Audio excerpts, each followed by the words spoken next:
नवरीला तयार करून कल्याणीने पटकन तिचे सामान आटोपले आणि बाहेर निघू लागली. पण वरात तर बाहेर दरवाजावरच आली होती. त्यामुळे दारात खूपच गर्दी झाली होती.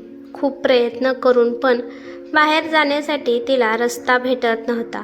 बाहेर खूपच मोठ्याने संगीत वाजत होते आणि इकडे कल्याणीच्या डोक्यात काहीतरी विचार घुमत होते की हे देवा, ओवीची तब्येत खराब आहे आणि मी तिची आई असून पण इथे फसली आहे. आज जर उशीर झाला तर सासूबाई मला घरातच घेणार नाहीत. आज तर सासूने मला सांगितले होते की ओवीची तब्येत खराब आहे, त्यामुळे तो अजिबात बाहेर जाऊ नकोस. पण कल्याणीकडे कोणताच ऑप्शन नव्हता, कारण त्या नवरीने 2 महिन्यापूर्वीच तिला ॲडव्हान्स दिला होता. त्यामुळे तिला येऊन तिचा मेकअप करणं भागच होतं. आणि अचानक असं नवरीला मी नाही येणार हे सांगणे पण चांगले नव्हते, कारण तिच्या आयुष्यातील तो खास दिवस असतो आणि त्या दिवशी तिला सुंदर दिसायचे असते. म्हणून कल्याणीने येऊन तिचा मेकअप करण्याचे ठरवले आणि तिला तिच्या नवऱ्याचा सूरजचा विचार आला. सूरज तर असून नसल्यासारखा आहे. तो तर संधीच पाहत असतो की कधी चान्स मिळेल आणि तो मला ओरडेल. थोड्या वेळानंतर बाहेर जाण्यासाठी कल्याणीला रस्ता सापडला आणि तिने तिचे सामान स्कूटीवर ठेवले आणि पटकन ती तिच्या घरी गेली. लग्नाचे दिवस असल्यामुळे जागोजागी तिला ट्रॅफिक लागत होते. शॉर्ट रस्त्याने त्या गल्लीतून ह्या गल्लीत जाऊन ती कशी तरी घरी पोहोचली होती. कल्याणी घाबरत घरात प्रवेश करू लागली तेव्हा तिच्या कानावर तिच्या सासूचा जोरदार आवाज आला. कोणाला विचारून तू घरात पाऊल टाकत आहेस? येथून आताच्या आता निघून जा. तुला वेळेवर यायला सांगितले होते पण नाही. माझ्या म्हणण्याला तू काहीच महत्त्व देत नाहीस. तू तर नेहमी तुझ्या मर्जीने सगळं काही करत असते. तुला मी किती वेळा सांगितलं होतं की आज त्या नवरीचा मेकअप करण्यासाठी अजिबात जाऊ नकोस, तरी पण तू माझं काहीही न ऐकता त्या नवरीचा मेकअप करण्यासाठी गेलीच. तू माझं काहीच ऐकत नाही, त्यामुळे तुझा या घरात काहीच अधिकार नाही. आपल्या सासूचा राग पाहून बिचारी कल्याणीच्या डोळ्यात अश्रू आले. ती तिच्या सासूकडे हात जोडून म्हणाली, माफ करा आई, चुकी झाली. यानंतर मी कधीच उशीर करणार नाही. सासू म्हणाली, मी तुला आत्ता या घरात राहूनच देणार नाही, तर मग तू नंतर वेळेवर ये, नाहीतर नको येऊ. याच्याशी मला काहीही घेणे देणे नाही. तुला सांगितलं आहे ना, बाहेर निघ, तर पटकन माझ्या डोळ्यासमोरून चालती हो. सासू तिच्याकडे रागाने पाहत होती तेव्हा अचानक ओवी रडायला लागले.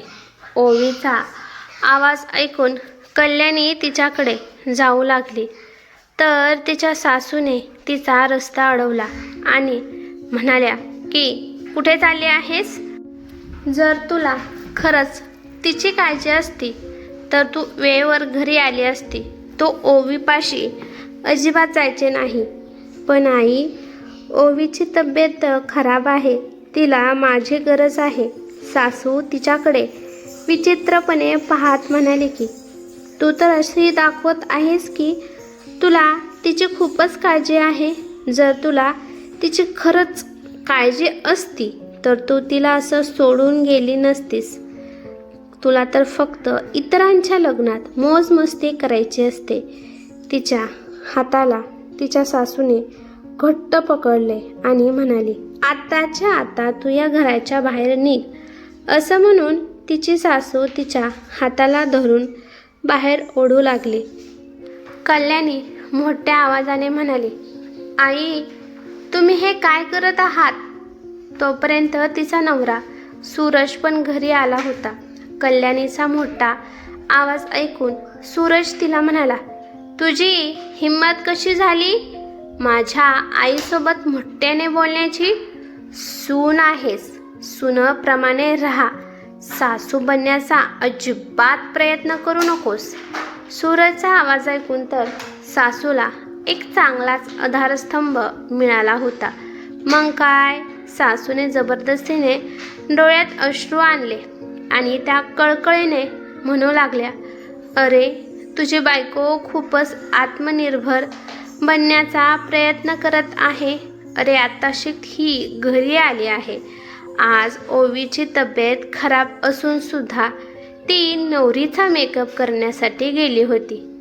मी म्हातारी बाई त्या बिचाऱ्या ओवीला सांभाळत आहे. हिच्या मनात तर तिच्या मुलीबद्दल अजिबात दया भावना काही सुद्धा नाही. कल्याणी म्हणाली, पण आई तुम्ही माझं म्हणणं ऐकून तर घ्या ना. कल्याणी फक्त एवढेच बोलली होती तोपर्यंत सूरज पुढे आला आणि तिच्या कानाखाली मारत तिला ढकलून दिले. बाहेरचा आवाज ऐकून ओवी बाहेर आली तर सासूबाईंनी लगेचच ओवीला उचलून घेतलं. त्या तेथून निघून गेल्या. त्यानंतर सूरजने त्याच्या हातात जी पण वस्तू येईल त्याने कल्याणीला खूप मारले. तिच्या कपड्यांना केसाला पकडून त्याने तिला घराच्या दाराच्या बाहेर आणले आणि म्हणाला की निघून जा इथून. या घरात तुझ्यासाठी अजिबात जागा नाही आणि तुझा कोणताच अधिकार पण नाही. आणि राहिली गोष्ट ओवीची, तर ओवी माझी मुलगी आहे. तिच्याशी तुझं काहीच घेणं देणं नाही. कल्याणीला त्याच अवस्थेत सोडून सूरज लगेच आतमध्ये आला आणि त्याने आतून दरवाजा लावला. कल्याणी रडत बसली. दरवाजा वाजवत होते परंतु तिच्या सासूने नवऱ्याने तिच्यासाठी घराचा दरवाजा उघडला नाही. शेवटी थकून बिचारी कल्याणी बाहेर दरवाजापाशीच बसली. तिला समजत नव्हतं की आता यावेळी मी कुठे जाऊ. शेजारचे लोक पण त्यांचा तमाशा पाहून आतमध्ये निघून गेले. 4 वर्षापूर्वीच कल्याणीचं लग्न सूरजसोबत झालं होतं. सूरज आणि त्याची आई दोघे पण खूप लालची स्वभावाचे होते. जेव्हा त्यांना कळाले की कल्याणीला वडील नाहीत आणि शिवाय भाऊ बहीण नाहीत, ती तिची आई दोघीच आहेत आणि तिच्या वडिलांचा करोडो रुपयांचं चांगलं घर आहे, हे सर्व पाहून सूरजने आणि त्याच्या आईने लगेचच लग्नासाठी होकार दिला. गोड गोड बोलून त्यांनी कल्याणीच्या आईला मनवलं होतं. तिच्या सासूला वाटत होतं की आता आई तिची म्हातारी आहे, शिवाय नेहमी आजारी असते, ती कधी पण देवाघरी जाऊ शकते. त्यानंतर घर कल्याणीच्या नावावर होईल आणि मग त्यांचे खरे आनंदाचे दिवस येतील अशी सासू विचार करत होती. लग्नाच्या 2 वर्षानंतर कल्याणीला ओवी झाली. घरात सगळं काही व्यवस्थित सुरू होतं. पण कल्याणीची आई जशी देवाघरी गेली तसे तिच्या सासरचे वातावरण बदलले होते. सासू आता तिला उठता बसता टोमणे देत होती आणि नवरा तर तिला पायातील चप्पलच समजत होता.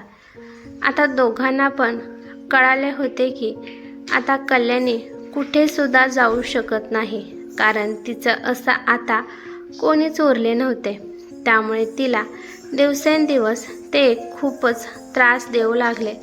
पण गेल्या 8 महिन्यापासून कल्याणीचा नवरा तिला तिच्या माहेरचं घर विकण्याबद्दल सांगत होता. परंतु कल्याणीने स्पष्ट सांगितलं होतं की मी माझ्या माहेरचं घर अजिबात विकणार नाही, कारण त्या घरात तिच्या बालपणीच्या खूप आठवणी आहेत. मी अशी सहजासहजी दुसऱ्यांच्या हातात लागून देणार नाही. आणि बस या कारणामुळेच सूरज तिला त्रास देऊ लागला. तिला आता 1 रुपयासाठी सुद्धा तडपावे लागत होतं. कधी कधी तर रागाच्या भरात सूरज तिला खूप मारत पण होता. कल्याणीला हे नाते तोडायचे नव्हते. कदाचित ती एकटी राहण्यासाठी घाबरत होती आणि हा समाज नातं तोडल्यावर काय म्हणेल या बाबतीत पण ती विचार करत होती. त्यामुळे ती दुसरा कोणताच रस्ता निवडत नव्हती. आणि या दोघांच्या कटकटीमुळे कल्याणीने तिच्या सोन्याच्या बांगड्या विकून आईच्या घरी तिचे पार्लर खोलले होते. तिचं आणि तिच्या आईच्या घराचं अंतर तिच्या सासरपासून अर्ध्या तासाचे होते आणि हा निर्णय तिच्या सासूला आणि नवऱ्याला अजिबात पसंत आला नव्हता. विचार करता करता सकाळ कधी झाली हे कल्याणीला कळालेच नाही. शेजारचे पण कोणी तिच्या मदतीला धावून आले नाहीत. आता कल्याणीला पूर्णपणे कळाले होते की तिची मदत करण्यासाठी कोणी पण येत नसते. ती विनाकारण डोक्यात हा भ्रम घेत होती की समाज काय म्हणेल, परंतु हाच समाज माझ्या मदतीला येत नाहीत तर मग मी या लोकांची पर्वा केली नाही पाहिजे. जेव्हा सकाळच्या वेळी दूधवाला आला तेव्हा सासूने दरवाजा खोलला आणि याचाच फायदा घेऊन लगेचच कल्याणी आतमध्ये गेली. पण लगेचच तिची सासू तिच्या पाठीमागे ओरडत आली की घरात कुठे चालली आहेस? रात्री काय घडलं हे तू विसरली आहेस का? तुला कसं फरकटत या घरातून बाहेर काढलं होतं? कल्याणी रागाने तिच्या सासूकडे पाहते. तिच्या सासूला राग येतो आणि ती कल्याणीला मारायला जाते. पण कल्याणी तिच्या सासूला धक्का देते. खाली पडल्यामुळे सासू वेड्यासारखी वागू लागते आणि म्हणते की अगं मूर्ख मुली, तुला काय झाले आहे? तुझ्या आई समान सासूला धक्का देत आहेस? कल्याणी एकदम म्हणाली, गप्प बस म्हातारे, खूप तुझं ऐकलं मी. माझं आता डोकं दुखायला लागलं आहे. तुमची अर्धी लाकडे मशानात गेली आहेत तरी पण तुमचा घमंड अजून काही कमी झाला नाही. 4 वर्षापासून आपली सून आपल्याला मान देत होती आणि अचानक आज अशी उलट बोलल्यामुळे त्यांना तर आज झटकाच तर लागणारच होता. त्यांनी डोक्यावर मारून घेतले आणि म्हणाल्या, अगं कल्याणी, तू वेडी झाली आहेस का? लगेचच त्या सूरजला आवाज देऊ लागल्या. म्हणाल्या की बाळा लवकर बाहेर ये. मला वाटत आहे की ही सून आज मला मारून टाकेल. त्यानंतर तिची सासू सूरजला सगळं काही सांगते. सूरज कल्याणीला म्हणतो की तू माझ्या आईला कसा काय धक्का दिलास? तू तुझी लायकी विसरू नकोस. आणि पटकन सूरज तिच्याकडे जाऊ लागला. आपल्या नवऱ्याला पाहून तर तिच्या तळपायाची आग मस्तकाला गेली आणि एक जोरदार कानाखाली तिने त्याला लावली. मसनात जा तू आणि तुझी आई. तुम्हाला मी इज्जत देते हे तुम्हाला समजत नाही का? आता एक गोष्ट लक्षात ठेवा, मी एवढ्या सहजासहजी तुम्हा दोघांना सोडणार नाही. एका कानाखालीचा मी बदला घेणार आहे. सूरज अजून पण गालावर हात ठेवूनच उभा होता. त्याला पाहून कल्याणी म्हणाली की आता कसं वाटत आहे? जेव्हा मला तू मारत असतो तेव्हा मला वेदना होत नाहीत का? मी काय माणूस नाही का? मला मारताना तुम्हाला आनंद होतो, पण तुम्हाला थोडा तरी त्रास झाला तर तुम्ही किती वेड्यासारखा वागत आहात. तोपर्यंत तिथे ओवी येते आणि कल्याणी तिच्या मुलीला घेऊन तेथून कायमची निघून जाते. आपल्या बायकोचं हे वेगळं रूप पाहून तर सूरज दंग झाला होता. त्यामुळे या टायमाला तो काहीही करू शकला नाही. 5 दिवसानंतर कल्याणीने घटस्फोटाचे पेपर तयार केले आणि जेव्हा घटस्फोट झाला तेव्हा भरणपोषणाची चांगलीच रक्कम तिने तिच्या नवऱ्याकडून वसूल करून घेतली. आज कल्याणी तिच्या आईच्या घरात तिच्या मुलीसोबत राहत आहे. घर मोठं असल्यामुळे 2 खोल्या तिने भाड्याने दिल्या आहेत आणि ती तिचं पार्लर पण चालवत आहे.